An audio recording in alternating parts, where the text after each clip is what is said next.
అమెరికాలో ఇప్పుడు హిందువులలో ఒక సెక్షన్, అంటే అందరు హిందువులు అని కాదు, ఒక సెక్షన్ అక్కడ యజ్ఞయాగాలు చేసేటటువంటి ఒక సెక్షన్ మాత్రం ట్రంప్ రక్షణ కోసం పూజలు చేస్తున్నారట. ఎందుకు అంటే ట్రంప్ మీద వరుసగా 2 దాడులు జరగటం, మూడోది కూడా ప్రయత్నం జరగడం.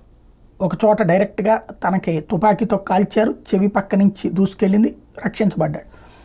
రెండవది తన ఏదైతే హాకీ ఆడటానికి వెళ్ళినటువంటి సందర్భంలో అక్కడ నక్కున్నటువంటి మిషన్ గన్తో ఉన్న వ్యక్తి సీక్రెట్ ఏజెంట్ వాళ్ళు కనిపెట్టేటప్పటికి పారిపోవడం, ఆ తర్వాత అతనికి సంబంధించి దొరకటం, అతనిది ఒకటి నడుస్తుంది.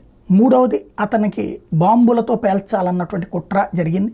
అతను వెళ్ళే ప్రదేశంలో ఒక కారు దొరికింది. ఇవన్నీ నేపథ్యంలో ట్రంప్ని ఎలాగైనా అసాసినేట్ చేయడానికి ఒక కుట్ర జరుగుతుందన్నటువంటి నేపథ్యంలో యజ్ఞయాగాదులు చేస్తూ ట్రంప్ రక్షణ కావాలి. ఎందుకంటే ట్రంప్ జాతీయవాది అని భావించేటటువంటి అక్కడ ఉన్నటువంటి హిందువులు, ఇండియన్స్ అక్కడ ట్రంప్ కోసం పూజలు చేస్తున్నారన్నటువంటి అంతర్జాతీయ మీడియా ఫోకస్ చేస్తుంది.